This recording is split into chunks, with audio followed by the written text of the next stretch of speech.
Welcome back to part 2 of what might just be a 3-parter on hyperkeys. If you were with me last time, we just got to the very bottom of Transcript from HEL Mini.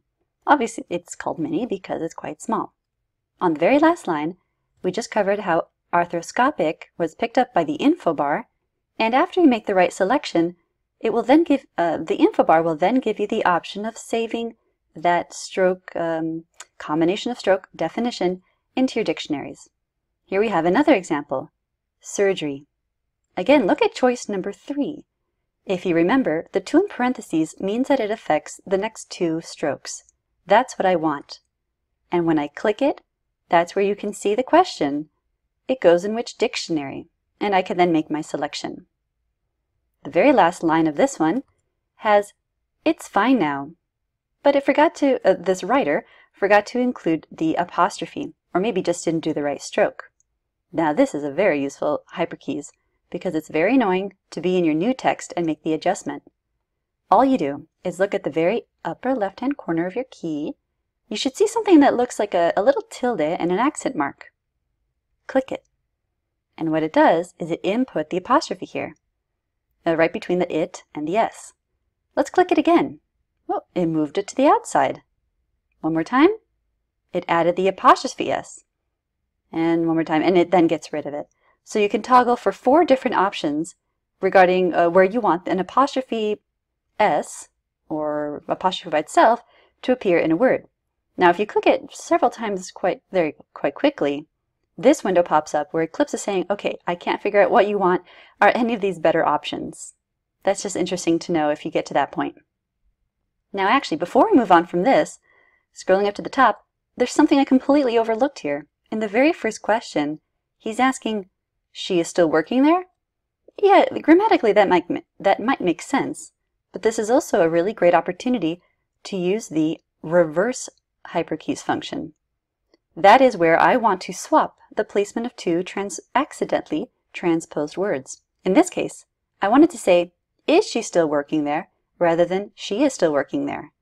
With my cursor at the beginning of the word, of the 2 words that I want to have switched, I will press Shift-R, and it reverses it. This is really useful if you have a tendency to transpose words. I know that I certainly do. Now there's one last thing that I wanted to mention inside of this script before we move over to the larger transcript from HEL. That's again on the subject of M for marking text. We already showed, if we actually look here, if you were to, I'm just going to navigate over correctly, if you do mark, or more, whatever, and you highlight and mark more than one word, you're going to have the option of then inputting a hyphen in between each word. Let's just do it right here. Actually, it got rid of it because I already had it. I forgot I should mention that. If you have a word that has a hyphen in between those 2 words, then you can press M and mark them all, and then you can actually toggle off those hyphens. Anyway, the other thing we talked about is if you select a single word, and then you, with M, and then you press hyphen, you add hyphens between each letter of that word. The last thing you can do that's quite useful with mark, in addition to other things, I'm going to talk about how you can add punctuation around a word or series of words. Let's say that I want to have the word or a series of commas on either side of the word no. M to mark this word, comma. It adds commas on either side. I could have multiple words, mark, mark, mark, mark, and comma. There you go. Maybe I want to have the word there with quotation marks around it. Mark once, highlight that one word or stroke, quotation marks. Same thing can also be with singular quotation marks. I just highlighted with M this small word of is. Yeah, there you go. Single apostrophe, I guess, is maybe a better way of putting it. So that's everything that I wanted to cover with hyperkeys as far as this little transcript goes. Let's move along to the transcript from HEL. Again, prepared by someone else, but definitely for the purpose of showing all the different, or not just showing, but again, practicing, implementing, and applying the different hyperkey functions. Now, a lot of this is going to be quite repetitive, so I'm going to try and focus on only the parts that are new, or new, I should just say. For example, I could again talk about how great this is. The time is now 9:28. Looking over to option number 5, pressing 5. Here's an example of how I might want to capitalize something. A is the hyperkeys to capitalize something. And in fact, it can actually toggle through different options, so we're going to go through that. But for now, look at that. I'm at the beginning of the word, I press A, and it capitalizes it. A. In fact, it capitalizes it and then it moves over to the next word. It's thinking you just want to move on, right? But let's say that I want to, I actually want the whole thing, this whole word, at the start. I'm at the start of it, and I want that whole word to be all caps, Shift A, and then the cursor moves on. Another way to do that is again using the mark function. I'm going to mark the word beginning. It's all highlighted. Let's toggle through A and see what happens. A, all caps. A, all lowercase. A, niche cap. Back and forth and over and over and over and over. So it's good to know that there are several different options to toggle through when you have a word highlighted with mark and you go through the A. This is an example here where I just mentioned how to input a word that's missing. This should say, would you like to state? Or maybe even, would the two of you like? Who knows what's missing? Because I'm in hyperkeys, everything that I touch on my keyboard creates a function. I need to get out of that so I can actually type like a regular person. Press N because I need some new text in here. Would you?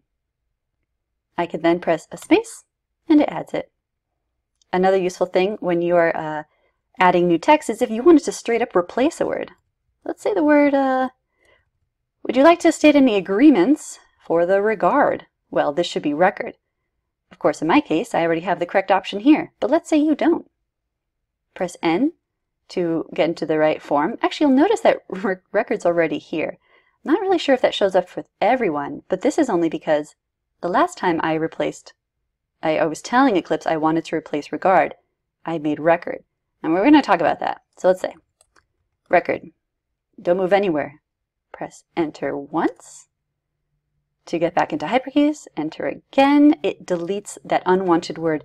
And not only does it delete it, but this is what I was trying to infer earlier, is that it learns then that because I chose to replace that specific word with this specific word, the next time that word comes up and I want to change it, it's not only going to appear at the top of that list of info bar options, but in fact it'll automatically appear because Eclipse is thinking, well, last time you changed that word to this and you might make that same mistake, so you want to change it to the same word again. This is really useful, again, because you are kind of teaching little by little AI into your Eclipse. Before we go on, I just reviewed what we just talked about and I used the word infer incorrectly. I meant to say, I want to imply. So I just had to make sure that was clear. Now let's move on to the next point. Let's look at how you can very quickly and easily change the speaker designation in a transcript. In this example, whoever wrote this document didn't have the proper names of the speakers. They're just labeled pretty generally, ambiguously I should say, as speaker 1, and I think later on it's speaker 2. What you can do is bring up the, the speaker table. That's going to be F2, or speaker list, or whatever. I call it the speaker table. This is the speaker list, and this is what Eclipse is using to understand, okay, in the current document, these are going to be the labels. Well, what you can do is simply select and press change, or double click on the speaker slot that you want to change and update it to what's correct. Maybe it's Mr. Smith. Press OK. It's going to ask you, oh my gosh, do you want to change this instance of speaker 1 into Mr. Smith in the entire document, maybe just a selected portion of the document, or only moving forward? For the sake of this experiment, or for the sake of this tutorial, we are going to press all, and it makes changes. While we're here, let's double click on speaker 2 and make it Mr. Brown. Oop. Now note here, you only have to put in the name itself. Don't worry about putting things like colons or a lock space. Everything's going to turn out perfectly.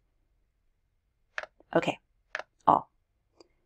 Okay, I'm just pressing cancel because I didn't want it to pick up the last name that I had highlighted. But anyway, F2, again, brings up your speaker list. We're going to be discovering a lot more about the speaker list, speaker table, speaker designations, etc. actually next week. I'm not going to get into it much more moving forward, or for the rest of this video. Let's keep going. Just take it to pursue and to the rules. What's he trying to say? Pursue and. Well, it looks like pursuant. I think that's what I want. Well, lucky me, it's already listed here.